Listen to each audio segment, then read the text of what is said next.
Hello guys, অনেকে vanilla আইসক্রিমের রেসিপিটা চাইছিলা। আজকে আমি ভ্যানিলা আইসক্রিমের রেসিপি না, একসাথে একটা ব্যাটার দিয়ে কেমনে দুইটা আইসক্রিম বানায় ফেলবা সেই রেসিপি শেয়ার করতেছি গাইস। এই গরমে আইসক্রিমের যে স্বস্তির খাবার মনে হয় না আর কিছু আছে। সো গাইস, ইয়াম্মি এই দুই ধরনের আইসক্রিম কেমনে বানাবে চলো দেখে দিই। তার জন্য দেখো, একটা প্যানের মধ্যে কিছুটা পরিমাণে লিকুইড দুধ নিয়েছি। এখানে 1 কাপ পরিমাণ হবে লিকুইড দুধ আছে। চুলাটা এখনো কিন্তু অন করি নাই গাইস। এর মধ্যে দিয়ে দিলাম 1 টেবিল চামচ কর্নফ্লাওয়ার। তারপর দেখো এখানে দিয়ে দিচ্ছি চিনি 1 টেবিল চামচ, 2 টেবিল চামচ, দেখো 2.5 টেবিল চামচের মতো চিনি দিয়ে দিলাম। আগে বলে দেই গ্যাস, তোমরা কিন্তু তোমাদের টেস্ট অনুযায়ী চিনিটা দিবা। তারপর দেখো আমি লিকুইডটাকে একটু গুটাগুটি করে আমি মিশিয়ে নিয়েছি। এখন চুলাটাকে অন করে আমি এটাকে জাল করবো গাইস। এটা একটু বড় কাশা শুরু করলে দেখবে গাইস এটা ঘন হইতাছে, কারণ এখানে আমি কি দিয়েছিলাম, ওই যে কর্নফ্লাওয়ার দিয়েছি না, তাই ঘন হয়ে যাবে। ঘন হতে আবার গাইস একবারে থকথকে কিন্তু ঘন হবে না, এই যে এরকম ঘনই কিন্তু হবে। সো গাইস এটা কিন্তু হয়ে গেছে, এখন এটাকে নামায় রাখবো। তারপর দেখো বড় একটা এরকম লাল সাদা মিক্সিং বোল নিয়ে নিবা। এখন এখানে গাইস মেপে 1 কাপ ক্রিম নিয়ে নিবো। রাতে গিয়ে দেখি ও মা, বিশাল বড় এক বরফের চাকা পড়লো। যাই হোক গাইস, 1 কাপ পরিমাণ নিয়ে নিলাম। এবারে যে দেখো ইলেকট্রিক বিটারটা দিয়ে একটু গুতাই মতো এটার ভেঙে নিবো। সো গাইস তারপরে ক্রিমটাকে সুন্দর করে গুটাগুটি করে নিবো।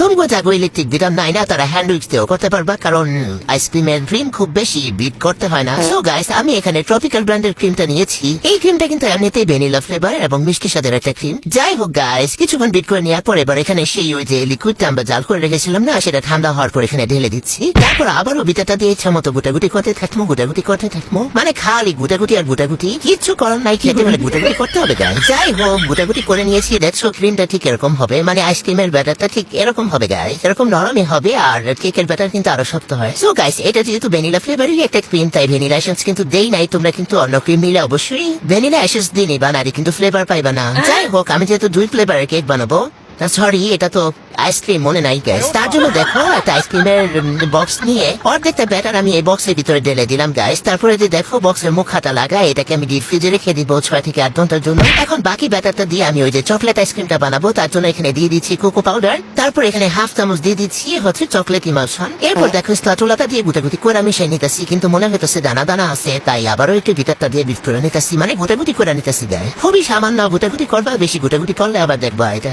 বেশি ফোমে হয়ে যাবো, তখন আইসক্রিম হবে না। তো দেখো হয়ে গেছে। এবার এটাকেও আমি কি করে যে বক্সে ঢেলে নিবো। আইসক্রিমের বক্স কিন্তু আরো আছে, বাট ওটার ভিতরে দেখি আদা রসুন বইরা রাখছি ফ্রিজের ভিতরে, কিছু করার নাই। এখন আমি এই বক্সে ঢেলে দিলাম গাইস। উপরে আবার ঢং করে কয়টা চকলেট চিপস দিয়ে দিয়েছি। এখন ডাকনা লাগায় দেখো এটাকেও ডিপ ফ্রিজে রেখে দিব। তো এটাকে আমি প্রায় রাত 12টার দিকে বানাইছি, দেখো দুপুরে নিয়ে আসছি খাওয়ার জন্য। তো প্রথমে ভ্যানিলা আইসক্রিমটাকে আমি দেখাচ্ছি। ওয়াও দেখো কি সুন্দর হয়েছে, একদম পারফেক্ট গাইস। আর খাইতে কি কমো গাইস, খুবই মজার খুবই মজার। তারপর দেখো চকলেট আইসক্রিমটাও দেখা দিতেছি, কি সুন্দর হয়েছে দেখা, উড়ে কি স্বাদ, সেই স্বাদ গাইস, অনেক বেশি মজা হয়েছে। তো আমি আমার সাঙ্গ পাঙ্গ নিয়ে খেতে থাকি। তোমরা বানাই খেয়ে আর যাওয়ার আগে লাইক কমেন্ট শেয়ার করে যেও।